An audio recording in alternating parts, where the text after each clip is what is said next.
Friends, welcome back to my YouTube channel state D K. स्वागत है आपका आपके अपने और हमारे यूट्यूब चैनल स्टेट डी के में। दोस्तों, अभी कल के जो टॉपिक था हमने बांग्लादेश को कवर किया था। आज दोबारा से पाकिस्तान का टॉपिक आ गया है।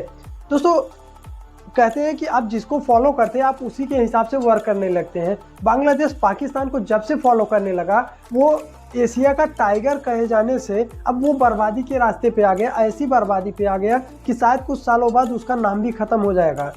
अब पाकिस्तान तो खुद तबाह हो रहा है, पाकिस्तान बिकने वाला है। अब ये मैं क्यों कह रहा हूँ कि पाकिस्तान बिकने वाला है, ये मैं नहीं कह रहा हूँ, सारी दुनिया की न्यूज़ मीडिया सब कुछ कवर कर रहे हैं। क्योंकि पाकिस्तान अपने सारे जो उसकी सरकारी संस्थाएं हैं उसको बेच रहा है। अभी सबसे पहले तो 4 दिन के अंदर अंदर सबसे पहले तो उसने क्या किया, अपने कराची पोर्ट को बेच दिया, जो कि पाकिस्तान का सबसे व्यस्ततम पोर्ट है, सबसे ज़्यादा यूज होने वाला पोर्ट है। कौन? कराची। जैसे अपने यहाँ मुंबई का पोर्ट है। अब इसके बाद क्या बेचेगा? सबसे पहले एयरपोर्ट बेचेगा। दोस्तों, आज के जो सेशन है उसमें हम लोग जानेंगे कि पाकिस्तान क्यों बिक रहा है, इसका कारण क्या है और कैसे बिकेगा, इस पे चर्चा करेंगे। दूसरा सबसे बड़ा चर्चा कि आज तक अमेरिका के राष्ट्रपति डोनाल्ड ट्रंप, जो वहाँ के आसिफ मुनीर पाकिस्तान के जो आर्मी चीफ थे उनको, और पाकिस्तान के प्रधानमंत्री शहबाज शरीफ को इतना ज़्यादा अच्छे से ट्रीट क्यों किया जा रहा था? क्योंकि उनकी सेना को भेजने वाले गाजा। और ये मामला क्या है, आज दोनों बातों को बहुत ही ध्यान से समझेंगे। आप वीडियो में बने रहिए। चलिए शुरू करते हैं। बात शुरू होती है अभी जस्ट कुछ दिन पहले की बात करें तो आईएमएफ ने, सबसे पहले तो ये जानते हैं कि आईएमएफ क्या है। अच्छा, ये जो टॉपिक हम लोग कवर कर रहे हैं ना, ये सारी टॉपिक ये आईआर से रिलेटेड है। ये अगर आप लोग हाईली एग्जामिनेशन में बैठते हैं, जिसमें मेंस वगैरह में देंगे, तो वहाँ पे आपको ये टॉपिक इकोनॉमिक सेशन में जरूर आएगा। वहाँ पे एक, जिसे मैंने आईएमएफ का नाम लिया और उसके बाद अभी वर्ल्ड बैंक का नाम ले रहे हैं, तो उसमें ये बहुत ही इम्पोर्टेंट चैप्टर होता है, बहुत ही इम्पोर्टेंट फैक्ट होता है। इस पर हम लोग ध्यान देते हैं। ये आईएमएफ और वर्ल्ड बैंक, ये दो चीज़ों का हमने नाम लिया कि अभी आईएमएफ ने पाकिस्तान को लोन अप्रूव के लिए क्या किया, रिव्यू में डाल दिया कि हाँ लोन अप्रूव होगा, रिव्यू में डाल दिया। उसके बाद फिर ऐसा क्या हुआ कि पाकिस्तान में पाकिस्तान गवर्नमेंट के पास जितनी कंपनियां थी वो सारी कंपनियां बेच रही हैं। तो सबसे पहले जानते हैं कि आईएमएफ क्या है, आईएमएफ करता क्या है। उसके बाद जानते हैं कि पाकिस्तान ये बेचने पे क्यों उतरा। उसके बाद फिर देखते हैं कि इसका भारत से क्या कंटेस्ट है, क्या भारत भी ऐसा कुछ किया था। सबसे पहले आईएमएफ के बारे में जानते हैं। तो आईएमएफ की स्थापना 1945 में हुई थी। अब ये 1945 की कहानी क्या, आईएमएफ और वर्ल्ड बैंक ये दोनों ट्विन मानी जाती, मतलब दो बहनें मानी जाती। ये 1945 में स्थापित हुई। 1945 में जैसे ही सेकंड वर्ल्ड वार समाप्त हुआ, उस टाइम पे पेमेंट क्राइसिस को लेके ये बैंक बनाई गई थी। कोई भी देश अगर बैंकरप्ट होने लगे तो उसको बचाने के लिए ये सारी बैंकें बनाई गई थी। देखिए, जो वर्ल्ड बैंक है इसका मेन काम क्या है और आईएमएफ का मेन काम क्या है, ये जानते हैं। आईएमएफ का क्या मेन काम है? आईएमएफ उसको लोन देता है जो बैंकरप्ट हो चुका है, मतलब जो देश बिकने के कागार पे है, जिसके पास और कोई रास्ता नहीं बचा है, कोई लोन नहीं दे रहा है, कहीं से लोन मिल नहीं सकता, उसके पास कुछ नहीं बचा, आईएमएफ उसको लोन देता है। और वर्ल्ड बैंक क्या करता है? वर्ल्ड बैंक उसको लोन देता है कि जैसे आपको डेवलपमेंट करनी है, अभी हमें क्या करना, हमें एक फैक्ट्री डालनी, कंपनी डालनी, गवर्नमेंट को। अब ध्यान दीजिएगा, ये दोनों बॉडीज ऐसी हैं कि जो गवर्नमेंट टू गवर्नमेंट डील करती हैं, मतलब गवर्नमेंट को देती, किसी आम पर्सन या आम बिजनेसमैन को लोन नहीं प्रोवाइड करती। अगर गवर्नमेंट कहेगी कि मुझे सड़क बनानी है, उसके लिए दे देगा। अगर गवर्नमेंट कहेगी मुझे नहर बनाना है, उसके लिए दे देगा। गवर्नमेंट कहेगी मुझे नाला बनाना है, उसके लिए देगा। गवर्नमेंट, मतलब गवर्नमेंट के से वो डील करेगा और इसलिए डील करेगा कि आप उससे कुछ डेवलपमेंट करेंगे। ये काम वर्ल्ड बैंक करता है। लेकिन आईएमएफ क्या करता है? आईएमएफ जैसे ही कोई देश डिफॉल्टर होता है तो वो ये कहता है कि ठीक है, कोई नहीं दे रहा, मैं दे रहा हूँ, लेकिन मेरी एक ही कंडीशन है कि अब मैं बताऊंगा कि तुम्हें देश चलाना कैसे है। और आईएमएफ की जो कंडीशंस होती है उसमें सबसे पहला कंडीशन आता है कि ये जैसे जो फ्री की दी जाती है, फ्री की रेवड़ी जिसको अपने यहाँ पे बोला जाता है भारत में, जैसे फ्री का आपने कोई सब्सिडी दिया है। जैसे अभी अपने यहाँ पेट्रोल पहले सस्ता था, अभी महंगा हुआ, तो बीच में ऐसा आया था ना कि भारत सरकार ने कहा था कि पुरानी सरकारें जो थी वो सब्सिडी दे के इतना ज़्यादा बर्डन दे दिए हैं कि अभी हमें इतना महंगा बेचकर भी अभी उस पुरानी सब्सिडी से जो लोन बना हुआ है उसी को चुकता कर रहे हैं, ये ऐसा बोला गया था। जैसे गैस पे सब्सिडी दी जा रही थी पहले 400, अभी भी दी जाती है, आई थिंक 59 रुपीज़ आती है, अभी भी आती है। तो वो जो सब्सिडीज आती है उसके बाद कुछ फंड वगैरह जो दिए जाते हैं, ये सारी चीज़ें बंद कराती है। जो टैक्स होता है, इनकम टैक्स होता है और जो टैक्सेस होती है उस पर बढ़ोतरी कराती है। उसके बाद वो कहती है कि जितने सरकारी कंपनीज है उसको प्राइवेट करना है, और उसके बाद वो ये कहती है कि जितना ज़्यादा से ज़्यादा हो वो प्राइवेट का इन्वॉल्वमेंट लाना है। तो जैसे ही IMF ने रिव्यू में पाकिस्तान को डाला, वैसे ही पाकिस्तान के प्राइम मिनिस्टर शहबाज शरीफ कराची पोर्ट है उसको बेच देते 4 दिन के अंदर ही। उसके बाद वो कहते हैं कि अब अपने यहाँ की सारी कंपनीज को बेचेंगे। सारी कंपनी में जैसे पोर्ट को बेच दिया, अभी पाकिस्तान इंटरनेशनल एयरलाइंस को भी वो बेचने वाले। वैसे ये कोई नई बात नहीं, पाकिस्तान इंटरनेशनल एयरलाइंस वो अपनी एयरलाइंस को बहुत पहले से बेचना चाहते हैं क्योंकि उस पर बहुत ही ज्यादा कर्ज है, कोई खरीदार ही नहीं था। इंटरेस्टिंग बात क्या है पता है, ये जो बेच रहे हैं ना शहबाज शरीफ, वो अपने देश के बिजनेसमैन को नहीं बेच रहे हैं, वो बेच रहे हैं कि किसी विदेशी बिजनेसमैन को। ये विदेशी को बेच रहे हैं मतलब, हाँ वो बोले हैं कि कोई अरब कंट्री का, जैसे सऊदी अरब हो गया, UAE हो गया, ओमान वगैरह जो भी देश है उधर के, दुबई, इन सब का, वो लोग आके यहाँ पे खरीद सकते हैं। उनके देश की कंपनीज को वो लोग बाहरी आके खरीदेंगे। अब इसका 23 दिसंबर को इसका ऑक्शन होगा। और सबसे इंटरेस्टिंग बात ये है ना कि उन्होंने कहा कि ये जो ऑक्शन होगा, जो बिडिंग होगी, जो नीलामी होगी, ये लाइव दिखाया जाएगा, ये सांत्वना के तौर पे दिखाया जाएगा और इसमें कुछ होने वाला नहीं है। अब देखते हैं कि इससे उलट में, क्योंकि पाकिस्तान तो बर्बाद होने की कगार पे आया, पाकिस्तान के पास कोई ऑप्शन ही नहीं है, वो IMF से लोन ले लिया। और ये जानते हैं कि लोन लिया क्यों जाता है, इस पे भी एक बार चर्चा कर लेते हैं। कि जैसे हम लोग सोचते हैं ना कि हाँ यार पैसा तो अपने यहाँ की बैंक छाप रही है, जैसे अपने RBI पैसा छाप रही है तो RBI पैसा बढ़ा सकती है ना, नहीं। देखिए, लोन लिया इसलिए जाता है, कोई भी देश बैंकरप्ट इसलिए होती है क्योंकि अभी क्या होता है कि कभी कभी ना हम लोग जैसे ट्रेड करते हैं, विश्व से जो दुनिया में ट्रेड होता है वो अभी भी US डॉलर में होता है। US डॉलर में जब ट्रेड होता है, उसी ट्रेड के लिए ये लोन लिया जाता है। इसीलिए होता है, जैसे क्या हुआ कि हमारे पास डॉलर है, जैसे मुझे कहीं से कुछ जैसे हम कुछ बेचेंगे, मान लीजिए कि मेरे पास एक ये पेन है, इस पेन को मुझे बेचना है। इसको जब मैंने बेचा तो मुझे 10 रुपये मिला, आई थिंक। अगर इसको ऐसे देखें कि मुझे $1 मिला, 90 रुपये, इस समय 91 रुपये चल रहा है, तो मैंने देखा कि मुझे 91 रुपये में 91 मिला, लेकिन मुझे मिला $1। अब मुझे ये पेन तो मैंने बनाया और मैंने इसको एक्सपोर्ट किया। मैं अगर वहाँ से कुछ चीज़ इंपोर्ट कर रहा हूँ, क्योंकि पेन के अलावा बहुत सारी चीज़ें जो हमारी ज़रूरतें हैं, तो उसको जब मैं इंपोर्ट करूँगा तो हमारे पास डॉलर होना चाहिए। सिर्फ यही मेन मुद्दा होता है कि जब डॉलर ख़त्म होता है ना, इसी के लिए होता है ये प्रॉब्लम। अभी क्या है ना, अभी भारत सरकार भी डॉलर को बहुत ज़्यादा रिजर्व कर रही है। आप लोग बहुत सारा, अगर आप करंट से जुड़े होंगे तो बार बार ये न्यूज़ आती है कि भारत सरकार ने इतने बिलियन डॉलर, इतना ज़्यादा डॉलर रिजर्व कर लिया। सबसे ज़्यादा चाइना डॉलर को रिजर्व करके बैठा हुआ है। अब ये रिजर्व करके क्यों बैठा है, इसके बारे में वीडियो बनाएंगे, क्योंकि वो अगर कभी डॉलर को एक साथ मार्केट में उतार दिया तो डॉलर की वैल्यू इतनी ज़्यादा गिर जाएगी जिसकी कोई सीमा नहीं। एक तरीके से देखिए कि पूरी दुनिया में क्राइसिस भी आ सकता है, तो वो अलग टॉपिक है। तो इसलिए कह रहे हैं ना कि ये जो सिनेरियो बन रहा है कि पाकिस्तान डिफ़ॉल्टर क्यों हो रहा है।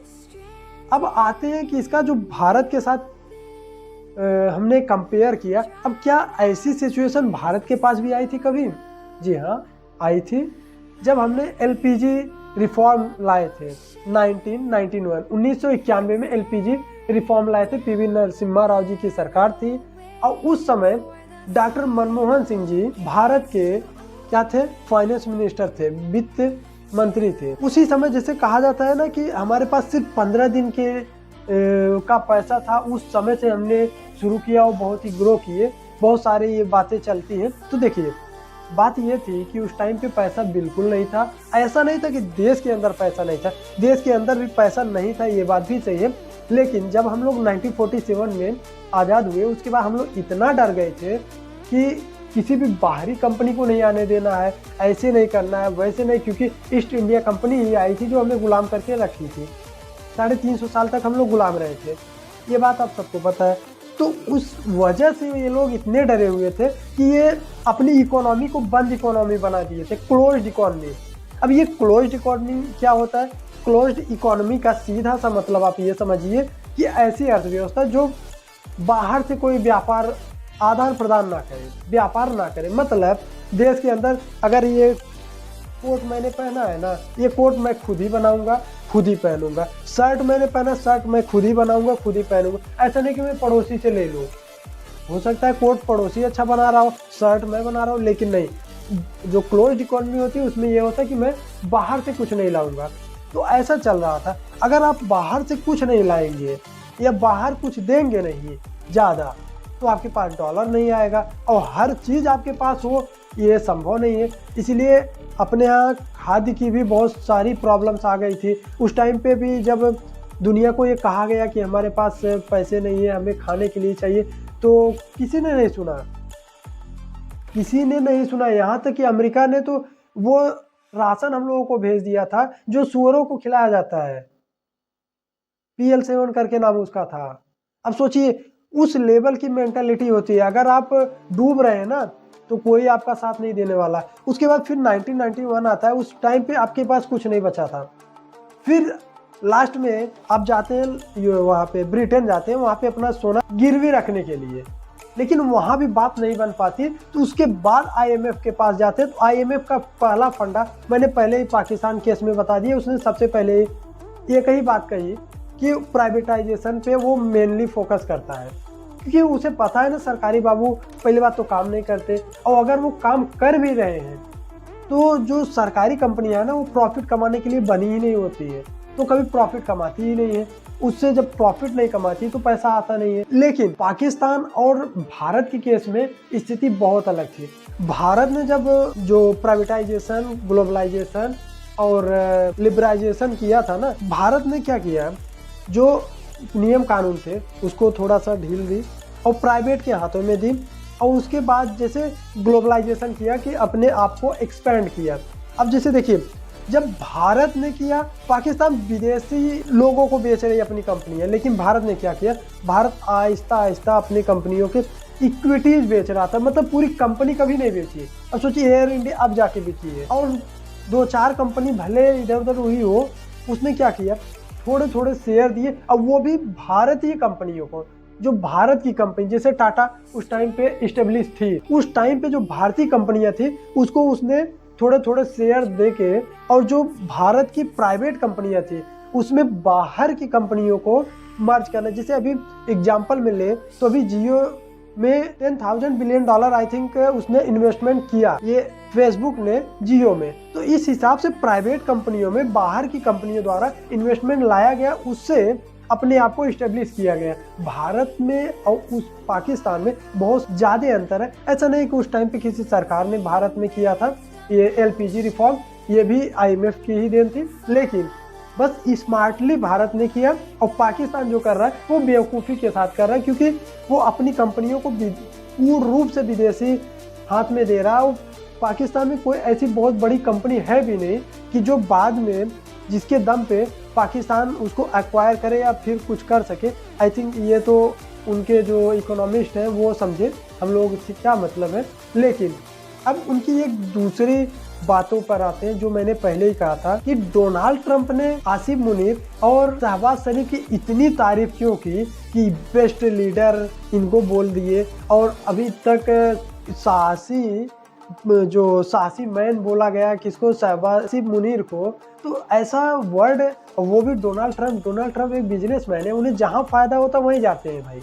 वो आज से नहीं, वो तो अभी प्रेसिडेंट बन गए, नहीं तो इससे पहले तो एक सक्सेसफुल बिजनेसमैन थे। उनको तो बिजनेस करना आता है, वो तो साफ कहते हैं मुझे बिजनेस करना आता है, मुझे बिजनेस से मतलब है। तो उसने पहले से प्लानिंग की हुई थी। जैसे 20 सूत्री समझौता लाए थे ना, आप लोग को मैंने बताया भी था, इजिप्ट में, मिस्र में 20 सूत्री समझौता हुआ था फिलिस्तीन और इजराइल के बीच। तो उसी समझौते में ये कहा गया था ना कि जो गाजा है, ये गाजा पट्टी क्या है, गाजा फिलिस्तीन की कैपिटल है। आपको ये बता दें कि 1948 से पहले इजराइल एग्जिस्ट नहीं करता था, लेकिन उसके बाद जब इजराइल आया तो ये सारे अरब देश, सारे मुस्लिम कंट्री मिलके उसका कुछ नहीं कर पाए, वो खुद को एस्टेब्लिश किया। आज लगभग गाजा को ख़त्म कर दिया, लगभग फिलिस्तीन को ख़त्म कर दिया। अब देखिए, ये जो फिलिस्तीन को ख़त्म करने की बात है ना, उसने क्या किया, जो गाजा है, गाजा उसकी कैपिटल हुआ करती थी, लेकिन अभी तो वो बफर जोन घोषित कर दिया गया। अब देखिए, गाजा का जो काफ़ी ज़्यादा हिस्सा जिसको इजराइल ने कब्जा कर लिया था, उसने कहा कि ये तो इसको बफर जोन घोषित करते, बाकी जो गाजा बचा था जो फिलिस्तीन के पास था, उसको 20 सूत्री समझौते में ये कहा गया था कि इसको आप इसको छोड़ देंगे, हम दोनों लोग छोड़ देंगे, इसमें अमेरिका के प्रभुत्व में एक सैन्य रखी जाएगी, सारी चीज़ें समझिए कि अमेरिका के कंट्रोल में होगा। अब अमेरिका के जब डोनाल्ड ट्रंप से पूछा गया तो क्या आप अपनी सेना वहाँ भेजेंगे, उसने कहा पागल हो, अपनी सैनिक कौन मरवाएगा यार, पागल हो। उसने आसिम मुनीर से कहा और शहबाज शरीफ से कहा कि आप अपनी सेना गाजा में भेजिए। पहला तो बवाल यहाँ पे कराए, और दूसरा बवाल अभी जो होने वाला है, अभी जो जैसे ये प्राइवेटाइजेशन वगैरह करेंगे ना, अपनी कंपनियां बेचेंगे, सब्सिडी खत्म करेंगे, महंगाई बढ़ेगी, उसका तो अभी बताएंगे। अब यहाँ से शहबाज शरीफ और आसिम मुनीर के पास, या तो वो पहली बात तो वो अपनी कुर्सी बचाने के लिए ऐसा करे, अगर नहीं करेंगे तो उनकी सत्ता जाएगी, वो भी इमरान खान के जैसे अंदर जा सकते हैं, क्योंकि इमरान खान इसीलिए ना जेल गए थे, वो भी जा सकते हैं। अगर वो नहीं कर रहे तो भी फंसेंगे, और अगर करेंगे तो जनता मारेगी। अब दूसरी तरफ आते हैं ये IMF वाले मैटर पे। अगर ये सारी चीज़ें किए जा रहे हैं, उन्होंने कहा कि 4 सालों में हम करेंगे, तो यहाँ से महंगाई ऐसे बढ़ेगी, और महंगाई बढ़ेगी, सत्ता हो जाएगी, अनस्टेबल हो जाएगी, यूँ समझिए।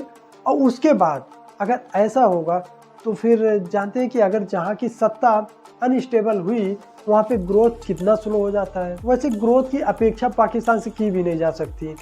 अभी पाकिस्तान जो POK वाला रीजन है, जो भारत का है, उसको कब्जा किए, उसे आज़ाद कश्मीर बोलते हैं। उसमें जो प्रोटेस्ट हो रहा था इसी चीज़ को लेकर, या तो हमें जो महंगाई है, महंगाई की मार से बचाओ, नहीं तो हमें भारत में मिलाओ, ऐसा वहाँ पे नारा लगाया जा रहा था, बोला जा रहा था। तो अगर जो POK है वो खुद भारत में ना मिल जाए, इसलिए ये भूखे नंगे पाकिस्तानी कितना 2300 करोड़ रुपए पाकिस्तानी करेंसी में वहाँ के सब्सिडी के लिए अलॉट करते हैं। उनके पास खुद नहीं, वहाँ के लिए अलॉट कर रहे हैं। ये भारत के हिसाब से देखा जाए 800 करोड़ रुपए के बराबर आता है भारतीय करेंसी में। ये कहाँ से ये सारे पैसे लाएंगे? इसलिए तो IMF से उनका $1 बिलियन का लोन अप्रूव होने वाला, आई थिंक मार्च 2026 तक। अगर सब कुछ ठीक रहा, सारी कंपनी वगैरह बिक गई, सब कुछ ठीक रहा, तो इन्हें मिलेगा। आई होप ये सारा मैटर आप लोगों को समझ में आया होगा। मिलते हैं अगली वीडियो में, तब तक के लिए धन्यवाद।